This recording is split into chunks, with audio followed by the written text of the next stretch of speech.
would like to welcome you all to tonight's lecture series event. It's my pleasure to introduce our guest of the night. I met Thomas Milo and Mrs. Miriam Sommers for the first time in ISPAC 2012 in Istanbul. I was amazed with the deep knowledge of the language that we all speak, and none of us actually have, well, most of us at least. And unfortunately, few of us know this. After a couple of years, one of my friends was researching kashidas, and I suggested to refer to Thomas Milo for this. I don't think there's anyone better than a pioneer and a linguist when it comes to these questions. So the references that he recommended and the answers that we got from him were insightful, and we didn't get from anyone else. Being an academic linguist with a background in Slavic, Turkic, and Arabic language, Mr. Thomas Milo and Mrs. Miriam Sommers were all surprised at the airport with a group of students to welcome them to Lebanon. One of them was half Italian, one of them was half Korean, one of them was half African, and one was half Ukrainian. So Mr. Thomas Milo managed to talk to all of us in our second language. With this rich background in language, Thomas Milo, Miriam Sommers, and Peter Sommers started working on Arabic script in 1982 and founded DecoType. Miriam Sommers was educated in St. Kiosk Art Academy in the Netherlands, where she was a talented pupil of the famous calligrapher Chris Brandt. Their programmer, Peter Sommers, is an aircraft engineer, educated and now teaching at the Technical University in Delft. Their work at DecoType revised the whole principle of how people perceive Arabic script in the age of technology. Typographers was fighting too much towards technology, and the team worked in the reverse. They made sure that they moved the technology towards Arabic script. They were using technology to bring back the essence of Arabic writing and to bring back the right grammar of the script, with all the variations that this style allows. So the end user was given the chance to actually control every possible option of this variation. So they worked on Tasmim, which is a plugin in InDesign. And they developed it, and in 2009 they received the Dr. Peter Caro Award for the recognition of their fundamental contribution to computer technology. Please join me with a round of applause to welcome Thomas Milo and Miriam Sommers. I used to have disarming conversations with rigged tourists of South Lebanon in the 1980s, but now I'm rigged myself in Lebanon. Oh, this is the wrong talk. This is about Slavic languages. This is what I would call a text grenade. It was made by IBM in the days that typewriters looked like this. This is a font, and it's not a font with a commercial purpose. It's a font with a scholarly purpose, which in these days was extraordinary because the IBM Selectric typewriter was designed for the international business machines and not for the international scholars. So here you have a mechanization of 9th century Slavic, but it's kind of a metaphor for where I come from. Now, another aspect of where I come from is a highly disturbed Europe, where many things were caused by war. And I saw this interesting text in the London Technology Museum. It points out that even nylon stockings are the byproduct of war preparations and luxury, and they had a whole lot of things that they showed in a shop window. And I use this to introduce to you some history to a commercial situation that we have now, a customer product, if you will, the World Wide Web,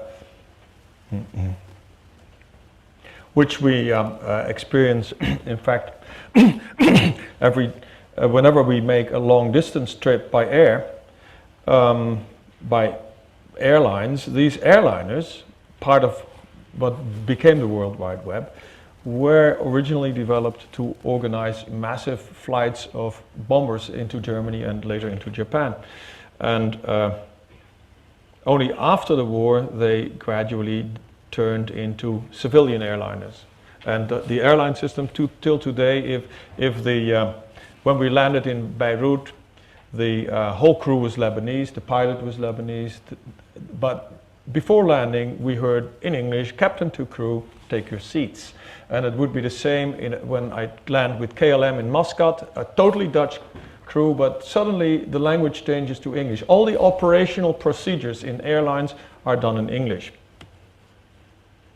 which is in a way, they simply continue a military procedure that was developed by the British and the Americans in World War II. And at the end of World War II, these bombers were actually obsolete by the development of rockets. And these rockets or missiles could replace bombers, but they were not very precise.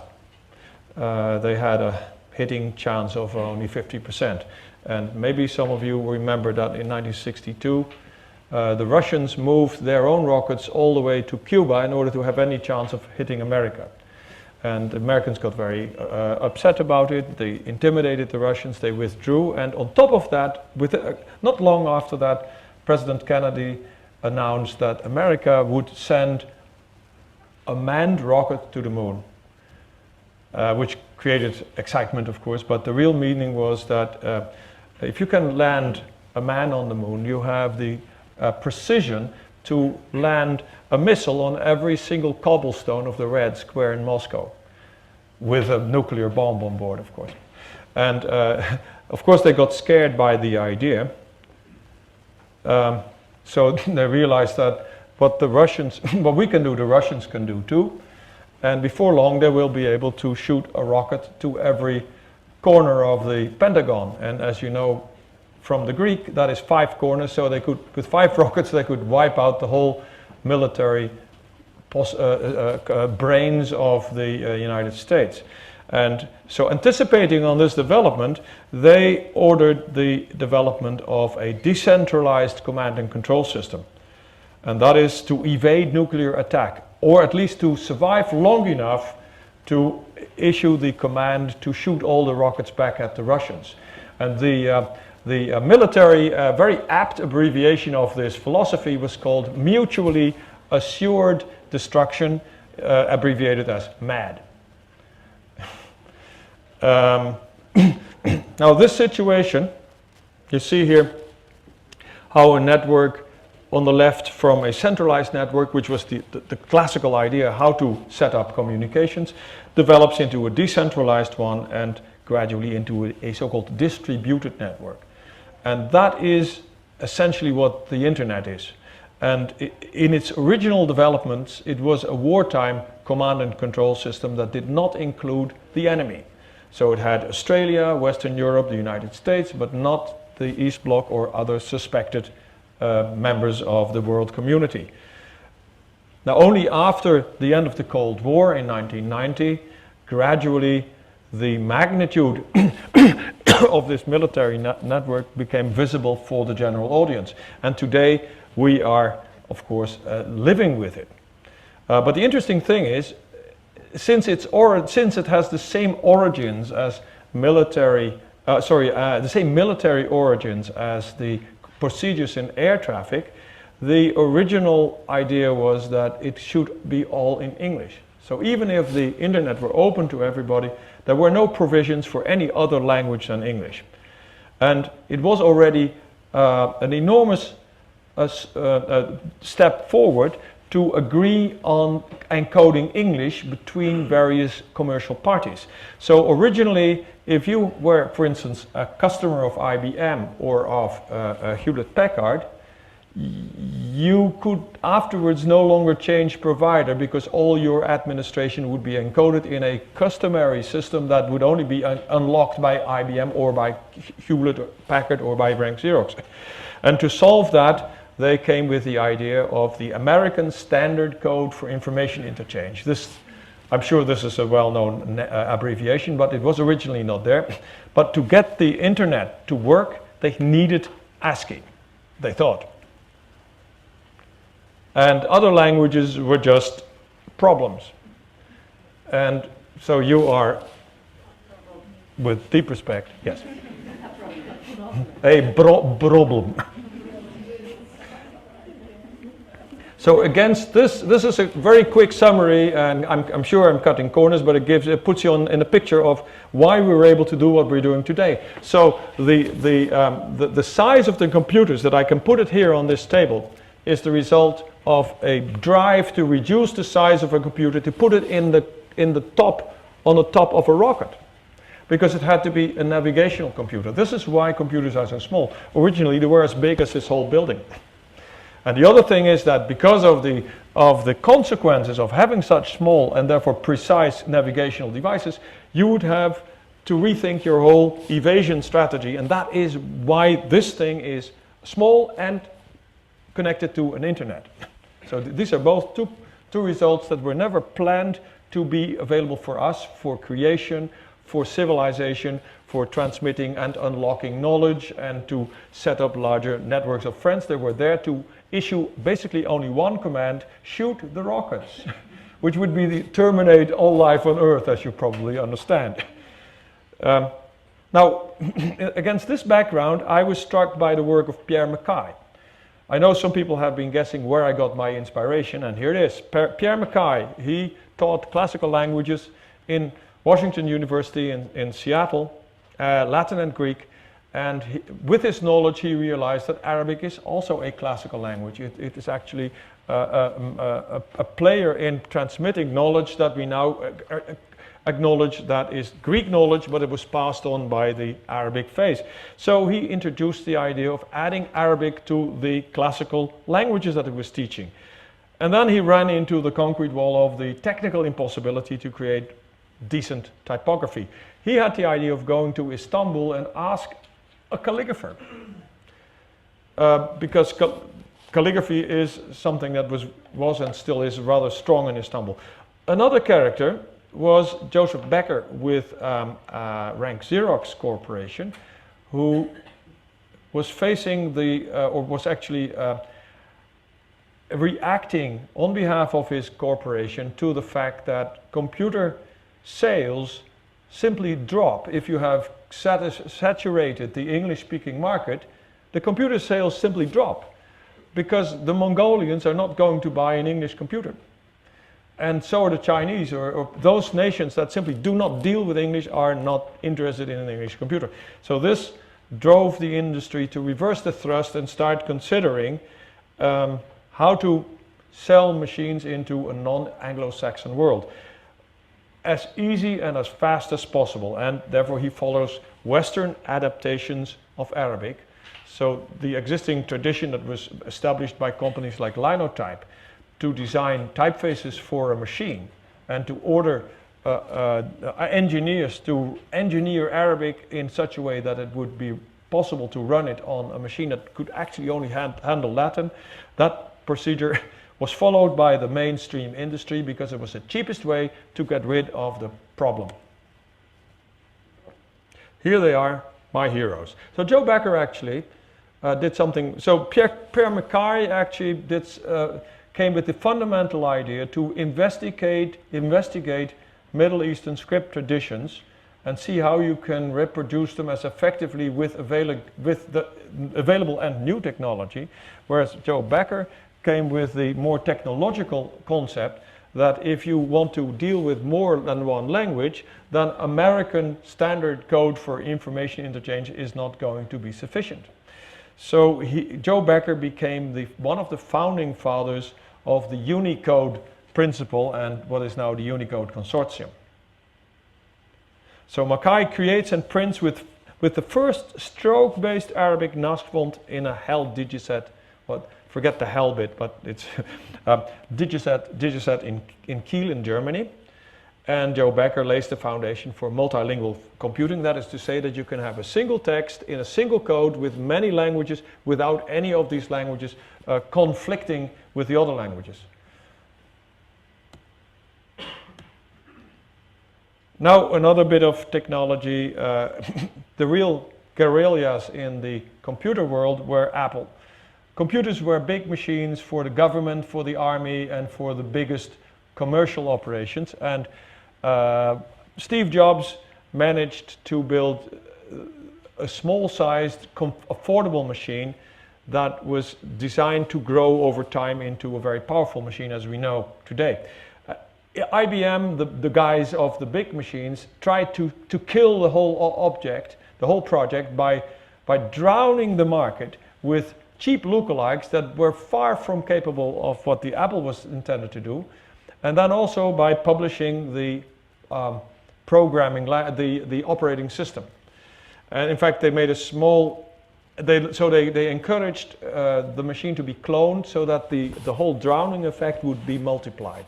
So the market was drowned with computers, and the naive and uninformed customer had a difficult choice to face: will I buy an Apple or any other one? And it was very hard to distinguish which one to. That was the whole purpose of the operation. They were actually only trying to erect a wall around their own big systems, and to smother the little machine that could in the long run become a problem for theirs. They made a small error in this whole strategy, as you know. They forgot to take all the rights on the PC DOS system, the PC DOS, and therefore another company, the company who had originally made this hack, because it is a hack of Unix, they became known as Microsoft. They were very small, and the only thing they had ever done was hack an operating system, make it as rotten as possible for these cheap computers, and in the end Microsoft became very big with that. And Apple introduced the concept of actually, Rank Zeros developed the ideas of Windows, Apple introduced it, and Microsoft sold it with the name Windows, which is of course the way, when they have a word processor, they call it Word. That's a very good way to claim the generic term. I hope you recognize these images. I have to make a quick change of subject in order to get the various threads meet sooner or later. That's me. I had nothing to do with all of this. I'm totally oblivious of all these developments. I was a cross-eyed scholar working on Slavic languages, and here I am on the right, claim to fame in an obscure Macedonian newspaper in southern Yugoslavia. And I got carried away with student politics, and here I am opposing the idea that they were trying to raise the college tuitions, and of course we were opposed. And in this context, we had a big inflow of Turkish and Moroccan guest workers. I did obscure languages, so friends of mine said, maybe you can talk to these people. And in the end, instead of explaining that Turkish is not Russian, I thought, well, I can just as well learn Turkish. So I learned Turkish, and here I actually intervene in a meeting by the trade unions, how to take care of the foreign workers, where the foreign workers themselves introduce and break into this bureaucratic meeting to say that they would actually like to be involved in this, since they were the ones that they were talking about. But the Dutch was not good enough, so I am reading here a Dutch translation of their text. In this whole development, I got so much interested in Turkish that I decided to study Turkish.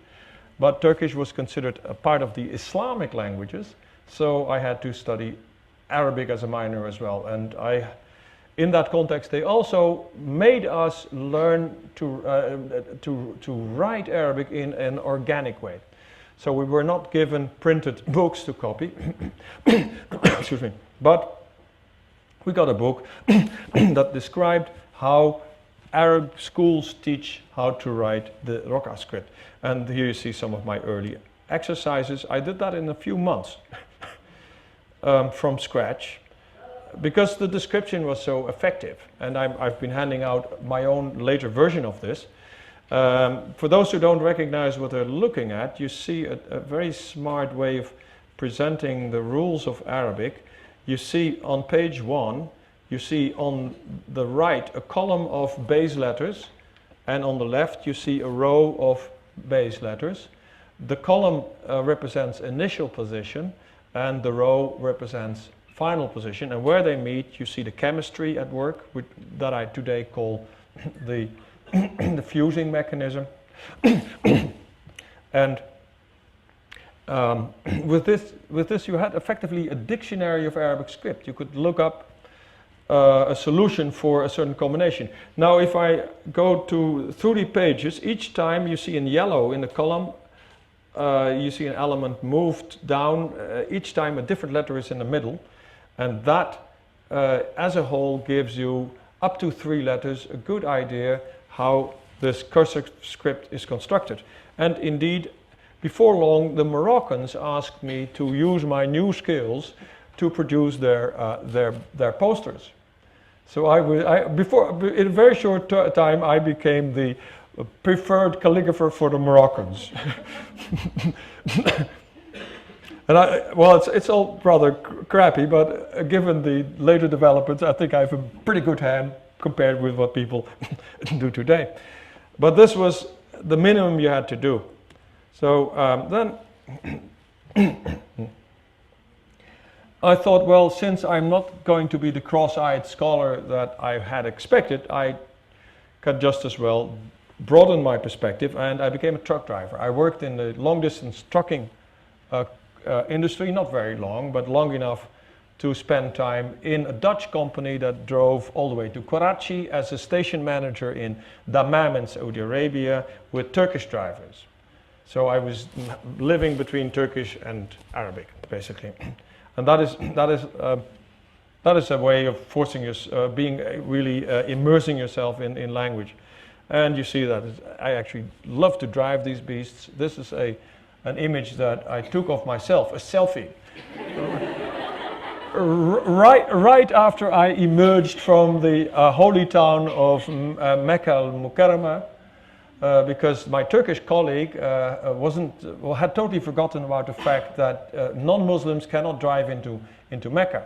So I'm sleeping, he drives, and before long we are stopped at a hedges I should say, and the Mutawa walks up to the Turk and says, hey you, are you Muslim? And I said, Muslimanum alhamdulillah. And is the other guy Muslim? Oh yes, he's also Muslim. And then the Mutawa says, head to Hina, we want to see him. And so I get out, and the Turk knocks on the door, said, Tom, I have a bit of a problem. I just told the religious police that you were a Muslim. And so I walk out and chatting with my colleague in Turkish, and then I turned to the Mutawa. I said, "Shu badik ya khayi?" And I bahki Turki ma zalmi haun, and I bahki Arabi ma'ak. But فكر أن تعلم اللغات للضحكة. And you think you don't think I learned these languages for fun, which is of course precisely the case. And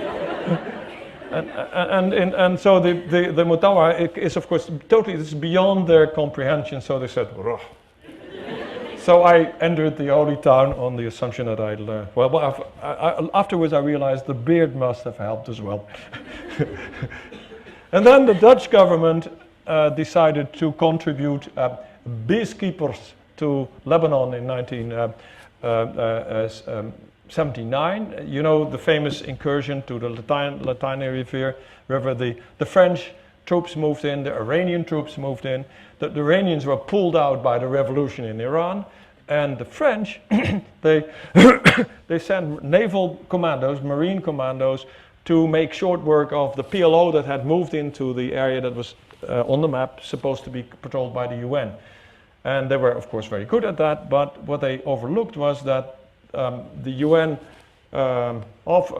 representatives, and therefore the battalion commander of the French, sometimes have to travel well outside the safety of the UN area.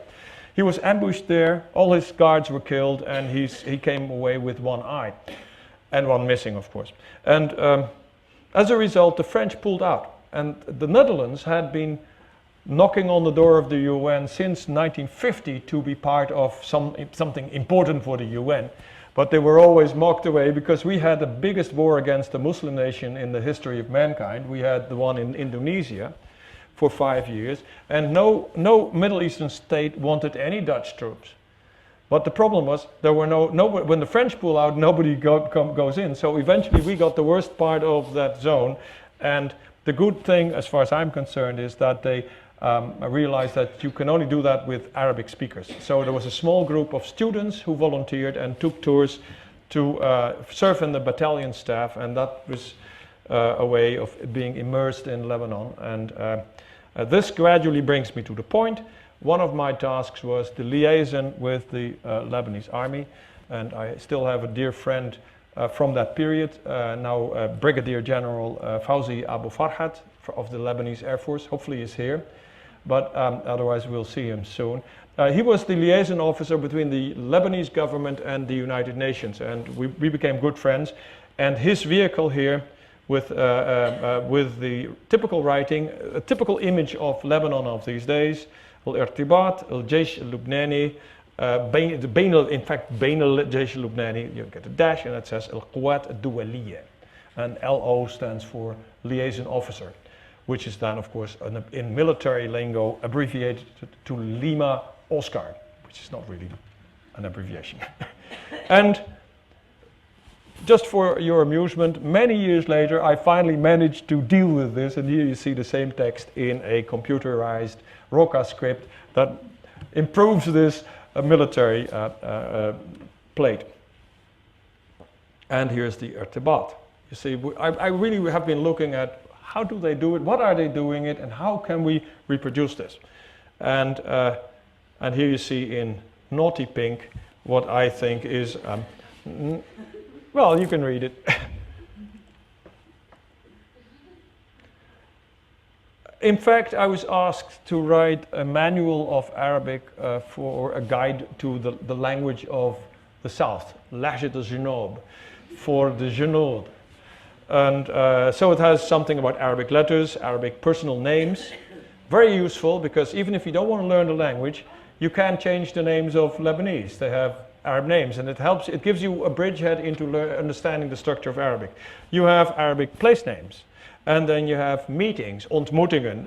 What happens if you run a patrol and people invite you to drink tea and coffee? You can't be too rude, because we were not in the business of making enemies. And then you have food and drink, which is of course the core business of Lebanon, and you have operational expressions. This is just an impression of how I approached it. And in fact, I took the southern Lebanese dialect very serious as a real language. Here you see the verb patterns like ktib, kitib is past tense, yiktib, kayiktib, biyiktib. And you see fahim, bifham, fahimed. All these patterns are there. And then I gave them whole lists of expressions in the local dialect, like minwain jay, minwain jayin, shul ism, shu ismak. Of course, I couldn't give the nice twang to it, because it's only writing difa, difa an al-nafs, illa lid-difa an al-nafs. And then I try to build it up in a way that you get an idea of how this language functions. Like fi, there is. Fi anas, there is a sniper. Fi anasin abdaya. Fi anasin abal bidaya. Well, this is the local language.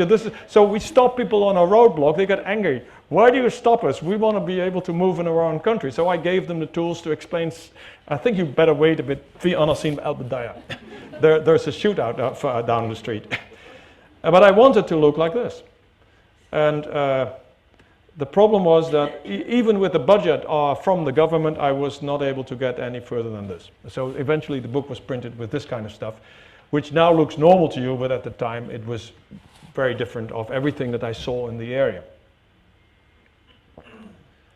And this is done with eventually the technology that can handle it. And how is this possible? Because you can come a long way with analysis, but to produce the synthesis, you need more than just ideas. You need shaping, you need art. And that's where Miriam comes in, just in time. Yep, the piece of design. And, well, the kind of people that you also are.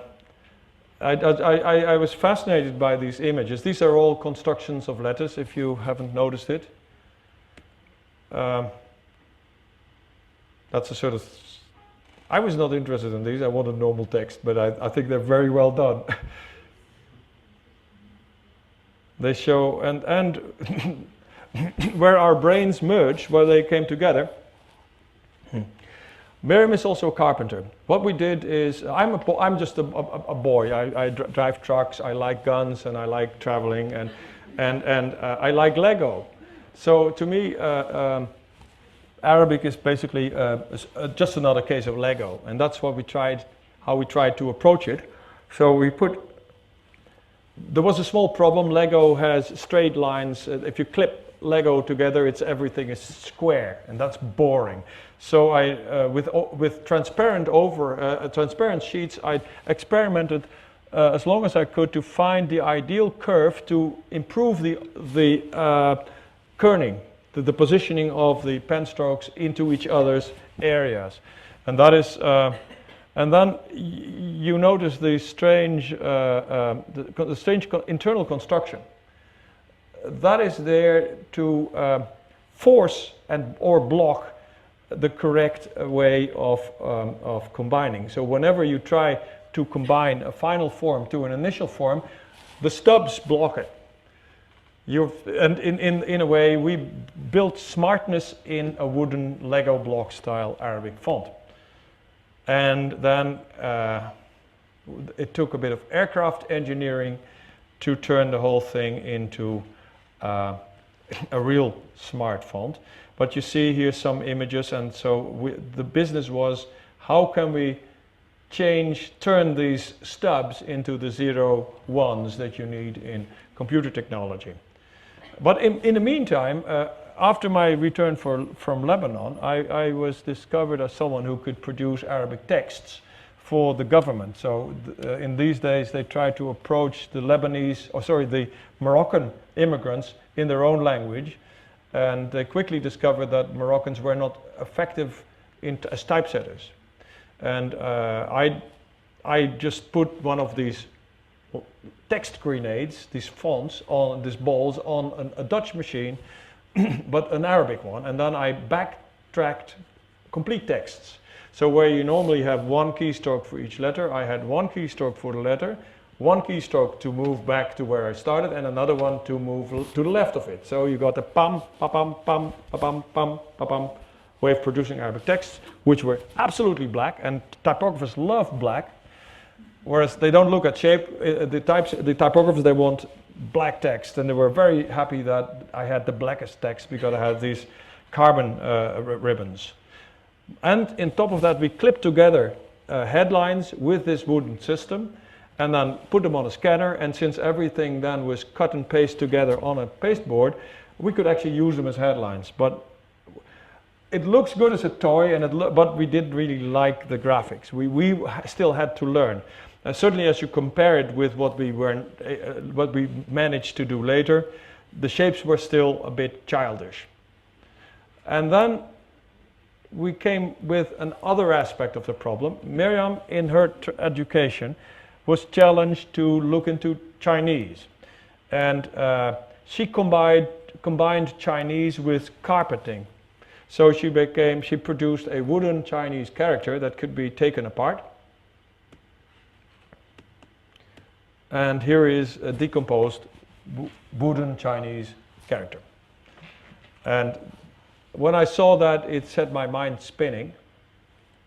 And eventually I thought we found this, I consider this the solution to the earlier problem. The clipping was very nice, very beautiful, but at the same time it proved to us that a linear approach to Arabic script is a non-starter. It's simply not the way to go. And with the advent of computing technology, we didn't even have to do it like that. And so we decomposed the Ruka script, which I had learned rather well way before I was even thinking of computers. But I was thinking of structures, and I had a very good introduction to it with this structured analysis.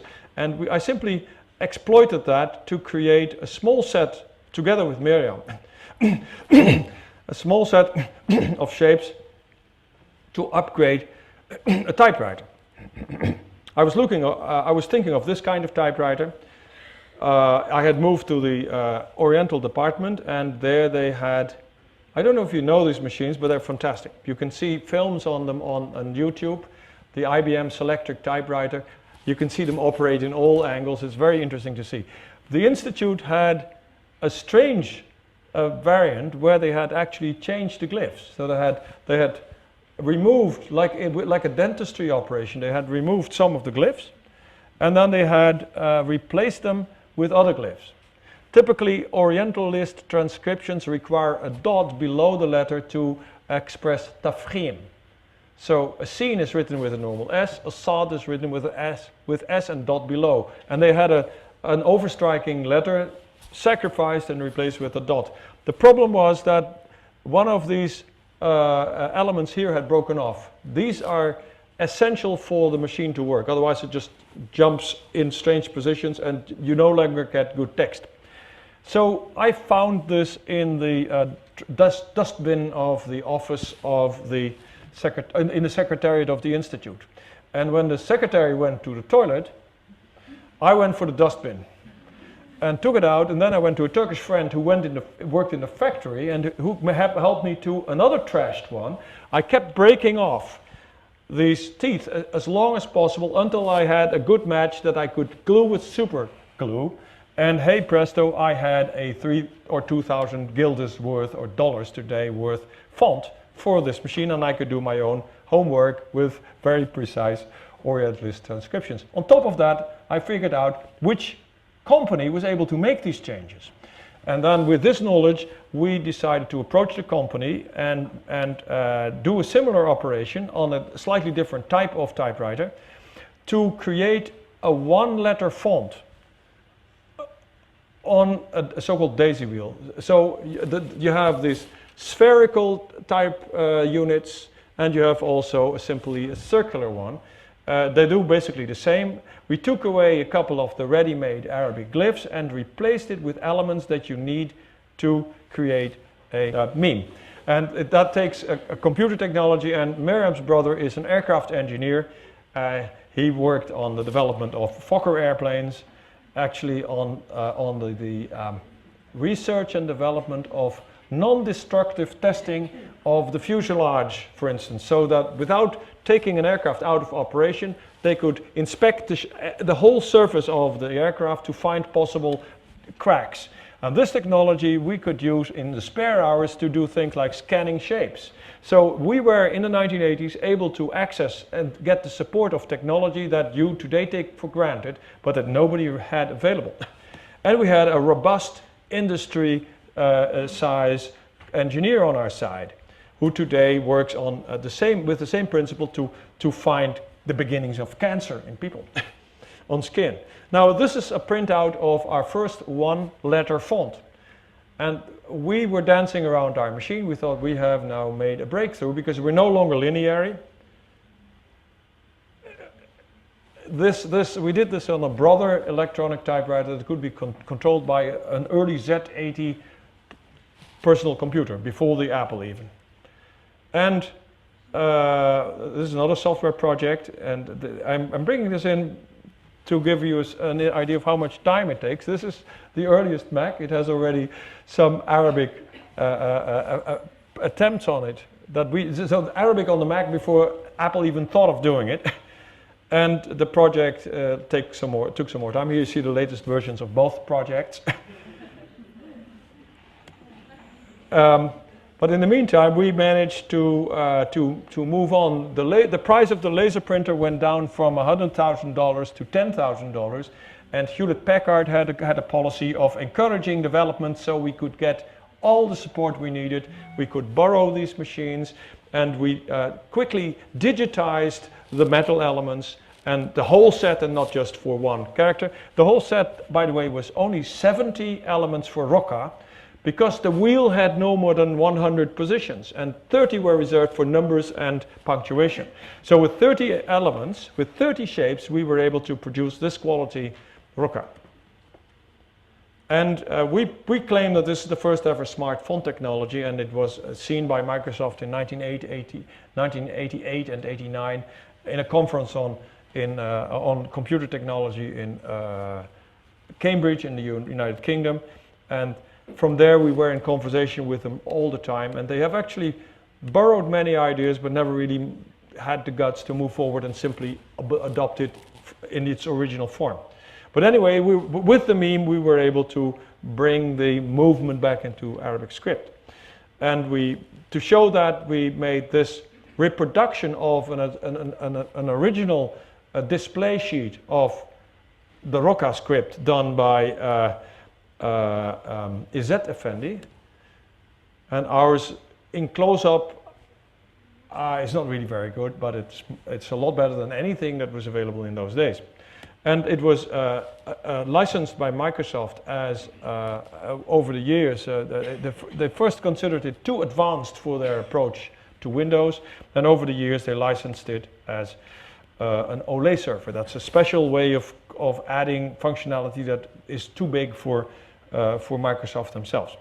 And then the idea developed into what we eventually have now as Tasmim in design, where we no longer restrain it to traditional or organic scripts, because the technology is agnostic about styles. It can do anything, even disconnected Arabic.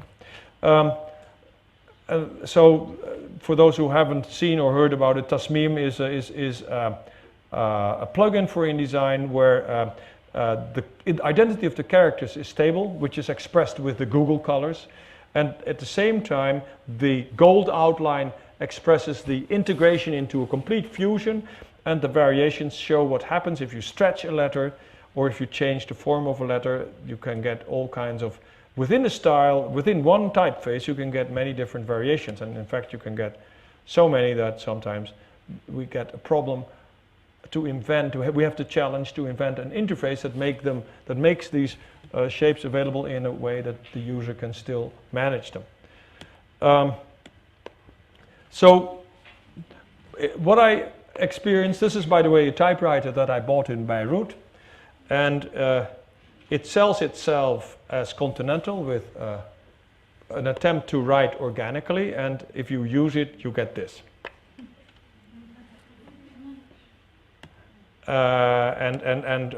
What we are now driving at, oh by the way, this concept actually went practically unchanged into computing. So that's very important to understand, that very little thinking went into exploiting the new possibilities of computer technology. And the way Latin scripts work for typewriters, well, we are moving away from that. But so you have a lowercase and an uppercase.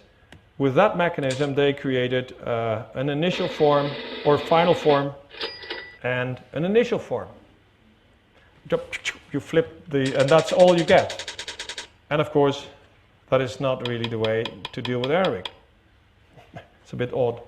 So what we try to do is to use the new window of opportunity with all this technology becoming available for small-scale operations to analyze Arabic until we found a way to reproduce this, and in fact we did. So here is some images. Now again, a total change of subject apparently.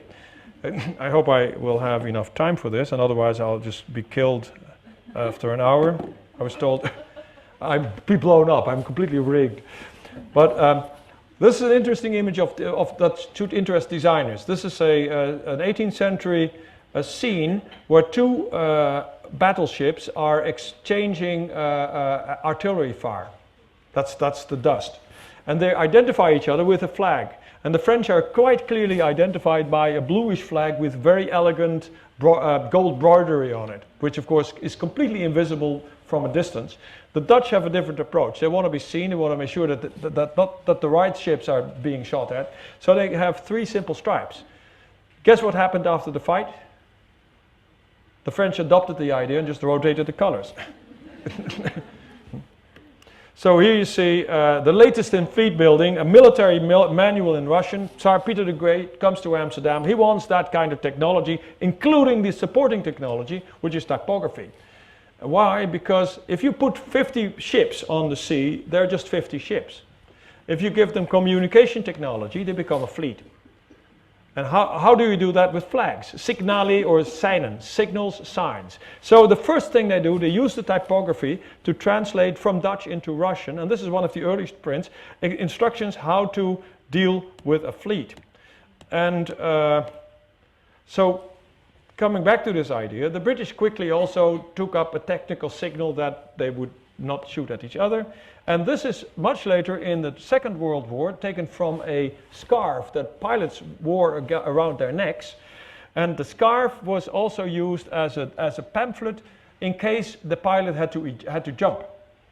So it has a message in English. I'm a friend, I'm only here to kill the Japanese. If you help me, you may get maybe some money from my government.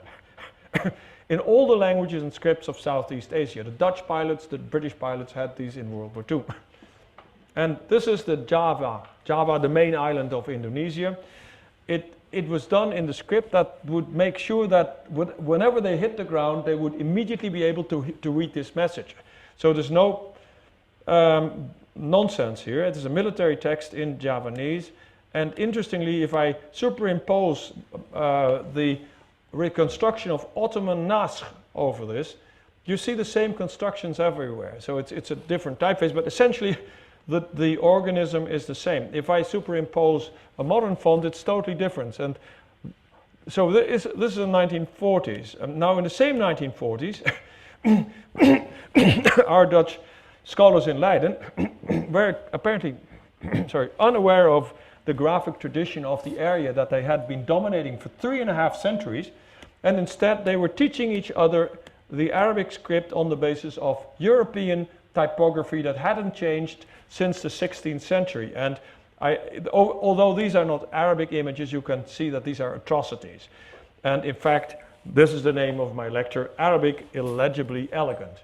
The word elegant in the context of discussions of Islamic or Arabic script and other objects is always a bit suspicious. It's usually followed by irrelevant or not very useful. But in any case, teaching Arabic script in Leiden in a very odd form,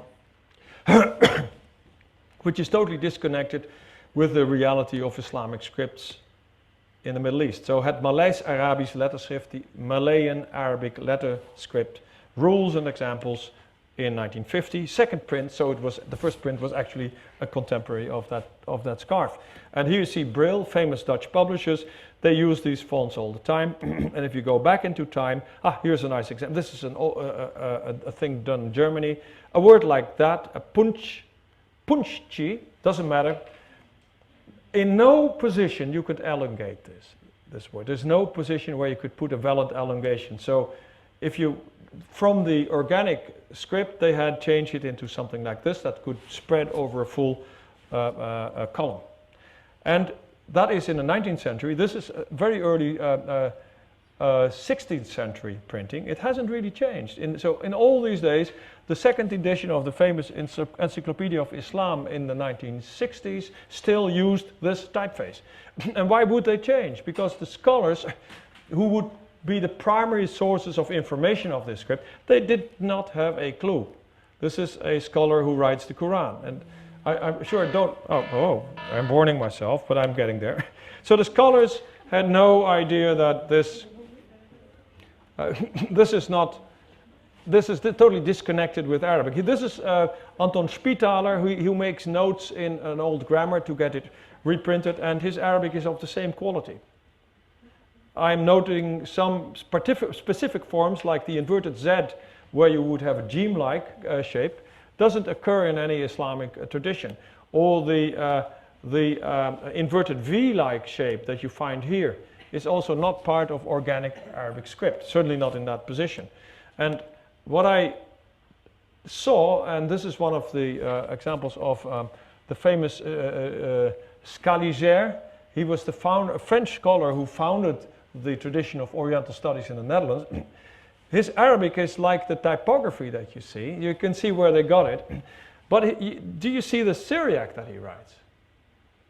I don't know if many of you are familiar with Syriac, but it's qualitatively much better. And in fact, if you look at these typefaces, they have simply elements of Syriac in them. You see that there are two kinds of them. There is a high profile and a low profile variant with a vertical stub and an inverted V. And these shapes are, as I said, alien to Arabic. If you really look at Arabic with a cold eye, you don't find them.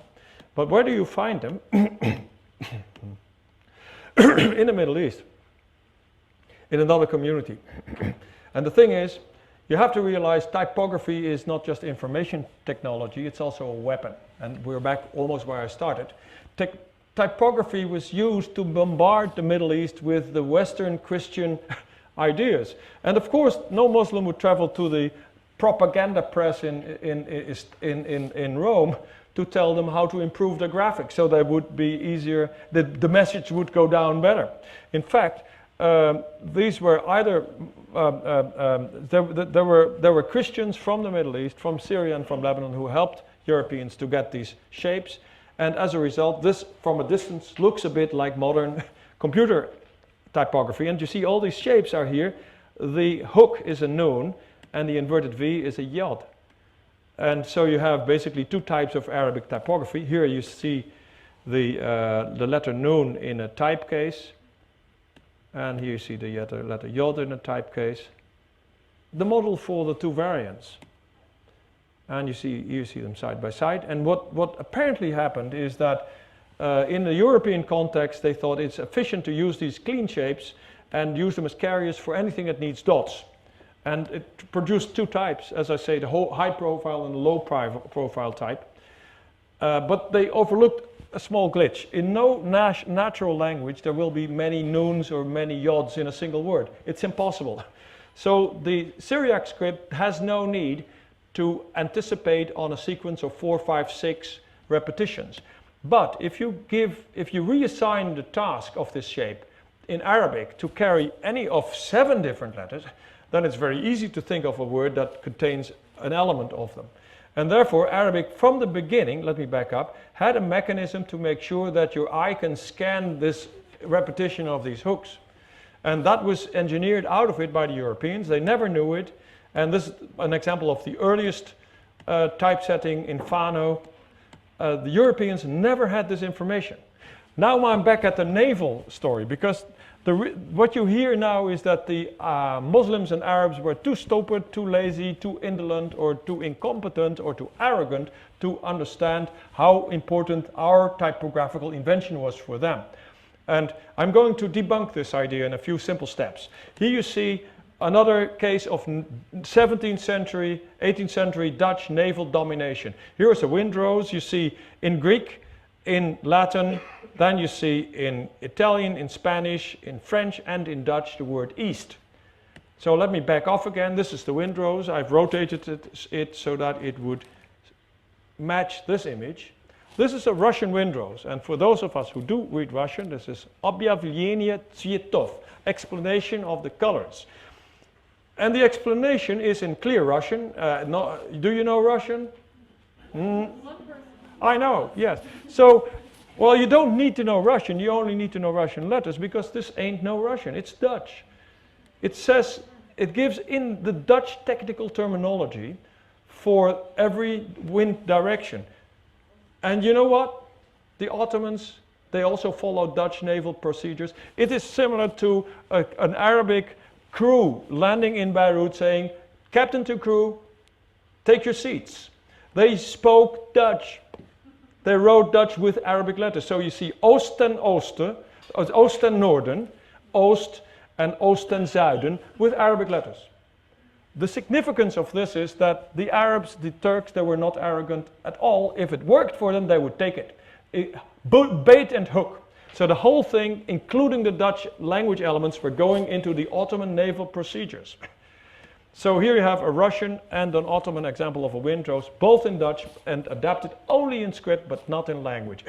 And so the whole idea, so why did they reject Arabic script? Because it looked different. This is a good example of how it was repeated and over again by over centuries. This is what Arabic Nasr and Thuluth look like, and it was reported. Here we have a Danish traveler. He was sent to the Middle East to observe anything about these Orientals, and he came with a rather precise description of Arabic. Let me back up. It's not beautiful, it's not calligraphy, but it describes all the key features of the script. This was available, but he writes, when he reports this, he comes with this comment. He says, the Arabians value chiefly a species of elegance, and that's what he just draw, and note the word elegance, which consists in their manner of joining the letters, the want of which makes themselves dislike the style in which Arabic books are printed in Europe. It's a very odd way of saying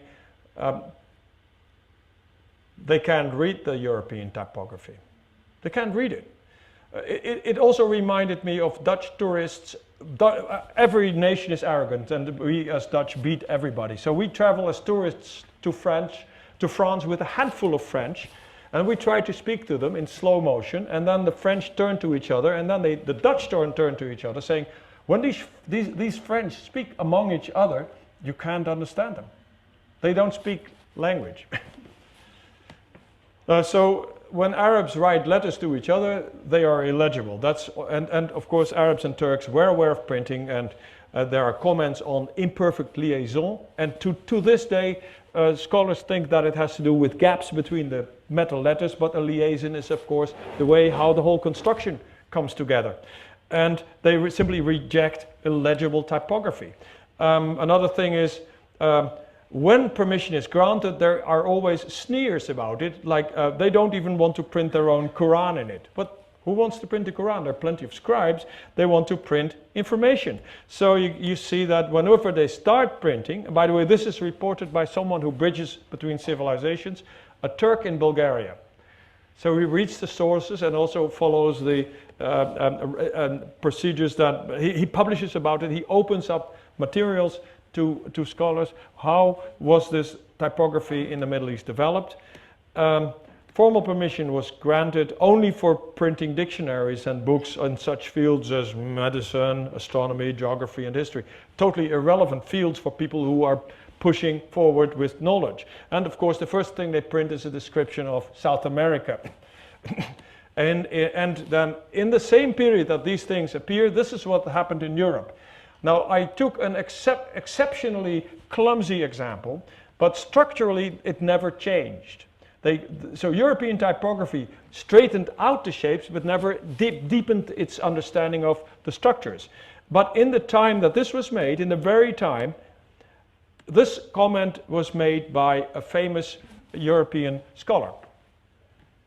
Arabs don't grasp how much they can benefit from printing. They prefer to read their books in their own mediocre script over reading them in print form. And another one about building up a culture of sneering. Here is the invention of printing in China. The argument is paper was invented in China, printing was invented in China. The one cannot work without the other, so it spreads westward through the world of Islam. And then why didn't Muslims pick it up? Well, of course, because they would be suspicious that they would have to clean the types with hog's bristles. And then another one writes about the same thing a couple of years later. He says, these Muslims, they're printing and they don't even notice that they're cleaning their types with hog's bristles. In other words, they're contradicting each other, and therefore it's a totally irrelevant argument. Then in the in the early 20th century, the famous Eric Gill is asked to design a font for the linotype machine. Now, Eric Gill, as you can see, doesn't know the beginning of Arabic. Not its structure, not its shape, nothing. And certainly in a period that Arabs would expect it to look like this, or to look like that. Forget the gibberish that he's testing it on. A recent book by Sheila Blair has a supplement on Arabic typography where this is said about this design, which of course is the forerunner of the later approach. It says, Although well suited for type, I would doubt that, his design met with resistance from calligraphers. As if there is a power of backward idiots who try to stop these magnificent innovations. And I think that, I think this summarizes the discussion. They have even stripped Dr. Mahmoud Azmi from his academical title, but that's an aspect of dumbing down. And if you would reverse this, if you would apply this whole approach to Europe, it would mean that the European shapes that developed over almost the same period, a millennium and a half, 2 millennia, would be trashed by the message, you are now under Islam and now we want you to write with these letters. That would be the same, or this exposes how bizarre it is. It says, I am a tourist, with letters matched to the shapes of Arabic so that it is a better way of expressing English text. And of course, nobody would take that serious for a second, but somehow there's some waking up necessary here. And I'm very pleased to be able to provoke you a bit with this. And I think, did I survive this? Yes.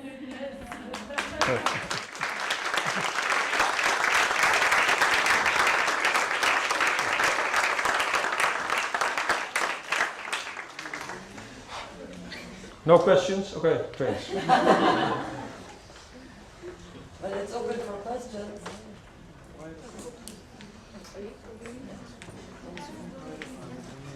I would pick up in that case. Very good. Is there a microphone for the question if you want to record it? That doesn't need a microphone. I just want to kick off so that they will ask the question. Good.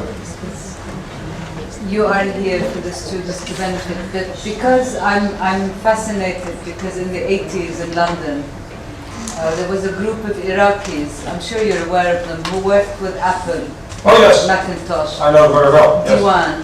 Yes. Yeah, because I was working with them and they were generating a lot of Arabic calligraphy, and there was one calligrapher, Iraqi, Saggar, who worked with them. I know. Yeah. So that's more a statement than a question. No, sorry. I thought you were just simply not aware of them.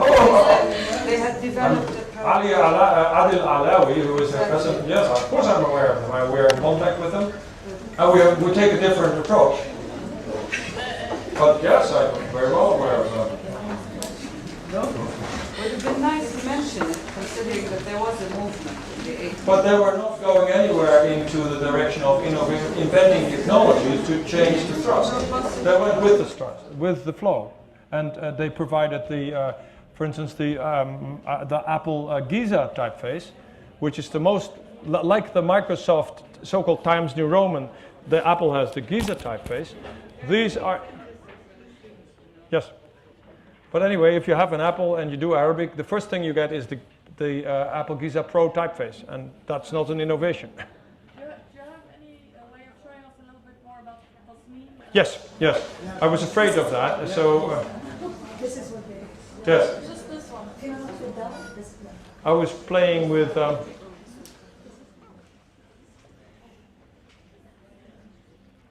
I have this ridiculous example. This is InDesign. It's a thing I made a while ago in one of my playful moments. It is the word lil mustahlik. In fact, I should make it li mustahlik kihima. That is a nice one. Let me try again.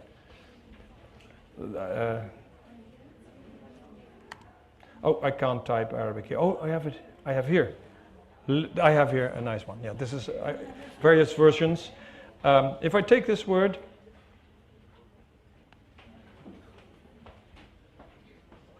in a Naskh typeface, it would look like this. Sorry, in a Nastaliq typeface, it would look like this. And this is a fairly accurate Nastaliq image.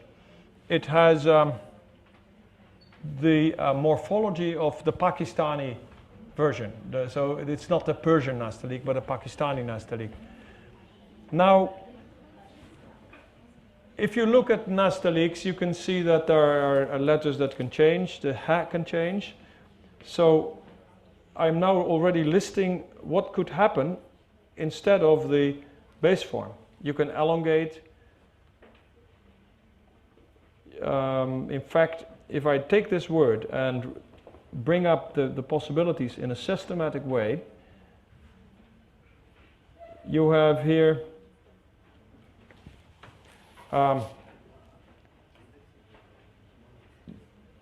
the first thing, did we rotate? No, we didn't. The variation factor brings in alternatives for ha on one or two places, in the beginning or in the end. It brings in alternative for calf. The calf can be straight, the calf can be crooked. I hope it, I need to let it rasterize a bit. So I get a better image.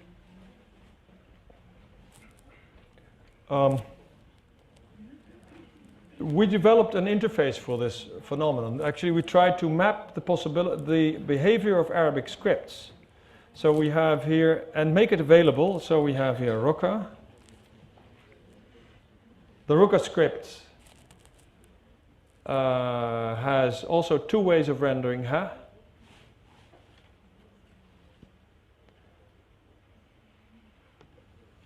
It has, let's see, two ways of rendering seen, with or without teeth. Let me move this forward again. So even a relatively simple script like Ruka generates 24 different ways of shaping the word li mustahlikihima. I hope you notice that it is an interesting example because it is a kind of almost a reversible word. If you had two calves or two lambs in the middle, it would be a perfect reverse, and it exposes some of the structures. So if I went to Adobe Arabic, this is the only thing you get. You could type elongations to be fair, and I think that in the latest version of Tasmim, the elongations they don't show up. No, there's nothing. So you have to type elongations. The problem with typed elongations is that they do not always follow the principle of, the typist doesn't always know the principle of script grammar. Let me show you this. Just playing with a tool, I have selected the first letter. I am now inserting between the first, I'll turn this, gives us a loud color so we can see this more easily.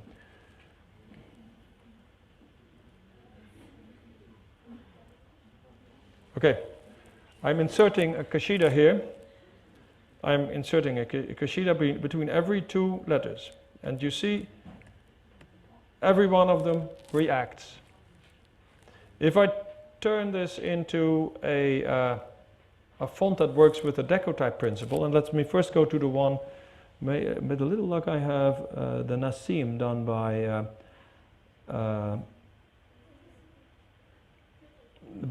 Titus Nemet.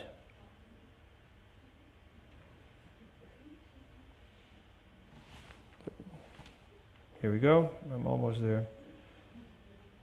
Yep.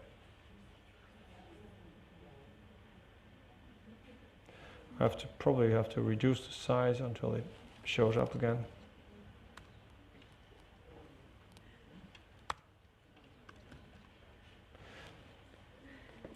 The Nassim typeface does not, so the underlying code has a keyed in elongation between every two letters, but in a modern typeface rendered by our system, they are discreetly ignored. We have a very diplomatic term for this. We call that trashida. So the ones that are not really acceptable, we simply don't execute. And in this particular version, the combination of calf plus elongation is rendered as a elongated calf, unless there is another mechanism at work. Let's check the mechanism here. Word shaping. It could also have been shaped like this. In fact, our mechanism has removed every single kashida. I'm bringing them in again for your amusement. back into Arabic mode.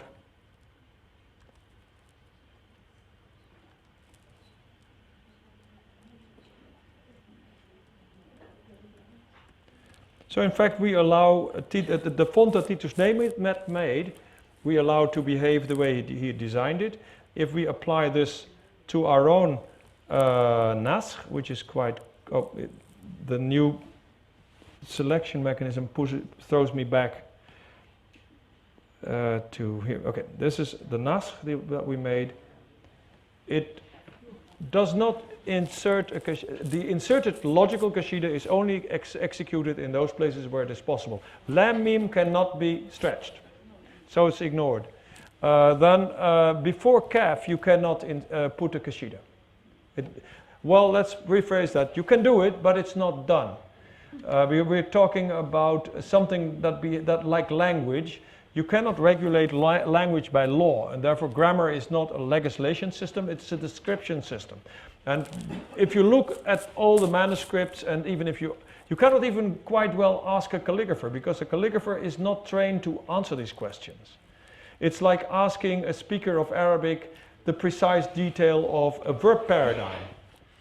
That is not the way you function in language, and that's not the way a calligrapher does it. I think we are, as Dutch and analysts, more apt to explain and observe this than the actual calligrapher. But then you see we placed a couple of, in spite of the fact that there is an elongation or a med between every single letter, it's only executed where our understanding of the rule system makes it possible. And if I change this to the Roca script again, none of them will be executed because Roca has no elongation. But interestingly, we do maintain the codes. So we're not tampering with someone else's text, but if someone types a text with many Kashidas and he wants to render it with one of our fonts, we discreetly ignore those that are actually not supposed to be there. Yeah, yeah. And oh, by the way, you have to see, I also want to alert you to the fact that this is just part of InDesign. So everything that you would have in InDesign is there, plus this. It's a plugin, yeah, it adds functionality. And another thing is, for those who want to play with the shapes, we have made available a temporary website where everybody can go to decotype.com and then add /AUB, where you can then type in the bottom. So here I typed some Arabic and let's see, I even typed an erroneous Kashida. Yeah, I did the same thing here as I have here. Let me refresh. So everybody can for the next week or so. Excuse me? Well, a typesetter. Yes, this is not calligraphy, it's typography. It's, of course, we try to connect it with Arabic script, and when we spend time to make the glyphs, we use the best forms. But Miriam drew all these forms, not as a calligrapher, but as someone who very scrupulously analyzed Pakistani materials. So there was no calligrapher involved in the design process. And we object to the idea that this is calligraphy. It is typography. And it's best, the best way to use it is as typography. Yeah, you have a question? Yes, this is very innovative in terms of principle. And it resolves a problem that could take us much further in how much we can contribute to creating more typefaces. So right now it's a plugin on InDesign. How can this become open source? How can it? We're working on that. We want to make this open source. The website here is no longer a plugin. And in fact, we are working on another revolution to disconnect the computer typography from the major players. So this runs on all devices. It runs on a Mac, on a PC, on Linux, without the Apple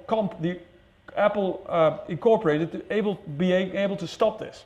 because we follow the HTML5 protocol, which includes the so-called SVG standard, Scalable Vector Graphics, and we're pressing for including Unicode text, searchable text elements into the SVG. And if we accomplish that, then basically it's the end of fonts. Fonts are just another delivery format for typography, but no font, to think that a font is a format for the perennial way to deal with typography is not leaving the 16th century. And now we actually send only those elements that are necessary to print on screen with great precision and with no possibility to interfere, exactly the shapes that we want. No defaulting to Giza Pro, no nothing. It will be this. But if you send Giza Pro with this system, it will print everywhere with no defaulting of DecoType, whatever it is. So if you copy paste this into a Word document, what will it look like? Presently, it will probably give you just the Unicodes, and then it will default to the available typographical machine, which is in every computer, whether it's an iPhone or a laptop. It will generate shapes with a font layout engine, which may be blocked or available. If it's there, it may be obsolete or up to date. If it works, it will have the right fonts or it will miss the right fonts. If the right fonts are there, they may be complete or incomplete. If they're complete, they may be outdated or updated. There is so many hurdles that can kill your project that it is almost unbelievable that this is still considered to be a serious technology. Now, how would it arrive in your Word for Windows? Well, if they do a proper job in implementing HTML5, as everybody has promised to do, then the shapes that you copy along with the text would display exactly the way that you had them. So you could put literature online and quote it in the precise typographical shape that it was designed in. Does it make sense? Hi. I've been told that you've been working on the fact that we know how Arabic typography has a stiff horizontal baseline. I've been told you've been working on changing this baseline to have it like a degradation or like not something very stiff. So I want to see if it's a complete project, if you perfected it yet, and I've seen you used it once. And what are the obstacles you were facing? Let me try to do something here while I get rid of this. Okay, if you look at we're looking at baselines for a sec. I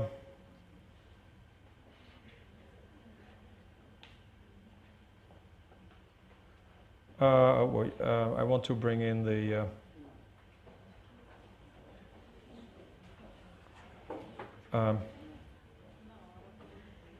okay, let me keep this simple. One aspect of your question may be that you want to have the freedom to move this, to do this. That's implemented in Tasmin. It works perfectly. In fact, you can still select it, and the selector will still show the same string, so it's not turned into graphics. It remains searchable text, and up to the point that you can still make it even, I think, Adobe Arabic. So it's for sport. Now the other thing is that another aspect of this question is the baseline issue. Let me show you our own version of our in-house version. By the way, in a week from now, we will also put a lock on it with the instruction to send us an email to request access, which we will probably grant, but we don't want this to go viral without any control. But you will be able to keep using it. Okay, now I have our own. I can show the baseline here. So there's a control for turning on. The baseline is here. Let me go to the Ruka, which is always a nice example. So now you have a baseline that shows how we considered the baseline to be positioned when we designed this. I made this point when I was teaching earlier today and yesterday that in Ruka often the baseline is different than you would expect from the normal computer typography, with a few exceptions like the ein, most letter blocks as a whole land on the tarmac with the nose, and then the rest is just away. So from a complete connected group, only the last element hits the baseline. We have an interesting situation with the letter ta, where we are struggling to get an elegant solution, and I think we found that. Let me see if I can type a ta somewhere in between, because the ta is the lowest part of a word, so it is an exception of the rule. So you see that in this word the strange word that I just created, just for the sake of the argument, that the aleph at the end is lifted away from the baseline. No, the rule that we made is the final aleph hits the baseline, except if the ta interferes with it in height, and that's exactly what you find in the manuscript exercises.